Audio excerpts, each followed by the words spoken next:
Here we see a pretty good, pretty athletic setup. Let's draw the old proverbial power line in. That didn't come out very good. Let's try it again. Let's do it in yellow.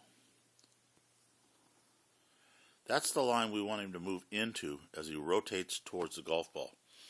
He's got a good ball position, slightly in front of the left cheek. He's got his right shoulder lower than his left shoulder. Let's watch the takeaway now. See a little handsy right at the get-go. See how the right hand rotates quickly on the takeaway? We don't need to do that. The toe will come up on its own if we just turn nicely. Getting good width there. A little cupping in the left hand, a little too much. Now let's watch the drive. And what we're looking for is a drive of the hips into the target zone. See how he's driving into the zone pretty good. But then he sort of stops and scoops the ball. Let's clear the lines out so you can see. You can see how the right hand is definitely underneath the golf club. The elbow, the lead elbow, the left elbow is up. The elbow has to be to the ground. At this point, we'd like to see the back of the right hand facing the camera and the fingers of the left hand showing up underneath. Can't do that here. So we've got to get a little bit more club rotation coming through the impact zone so that we don't end up with both arms chicken winging apart. We want them extended down the target line. You can see how close they are together here. That's pretty small, and if we just back up and look at the width we had there, that's a lot more width. Okay, so we're going to get through and extend down the target line and try to get that right hand and move into a shake hands position with the target. We have here a very good setup. There's some things I like to look at.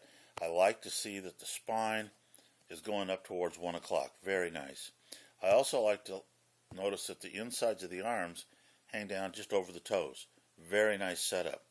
Let's go ahead and take another look at the swing plane here. Do that in yellow. Comes up right through the midsection of the back. Knees are flexed. Head is up. This is a great swing. Now great swing setup. Let's see what happens with the swing. Taking the club back right on the swing plane. Perfect. As that club hits about where the hands are, it blocks our view of the hands. Perfect. Now it should continue on up. We're watching the right elbow fly a little bit, a la Jack Nicklaus. What we want to see him do at this point now is to drop that club back down that line, and let's see which way it goes. Let's clear that out so it's not obstructing us. Let's clear that out, see what happens. He's coming over the top. Can you see that? Instead of dropping the hands down, he's coming over the top. If we could get him to move that elbow, this elbow, down a little bit to where it tucks in, points more to the right hip, because we can see very clearly that elbow is not pointing out here to the right hip. It's pointing way past it. That's what they mean by the flying elbow. We need to get it more down. That will make a big difference in the direction of the swing. So the swing's coming over the top. He's getting great leg action, keeping his knees flexed. Gets away with the shot, but he's going to lose a lot of power, and he's going to have a little bit of a flare on that shot. So we're going to get him to rotate the right elbow to the ground or to the right hip on the way back to the top of his backswing. All in all, a good swing.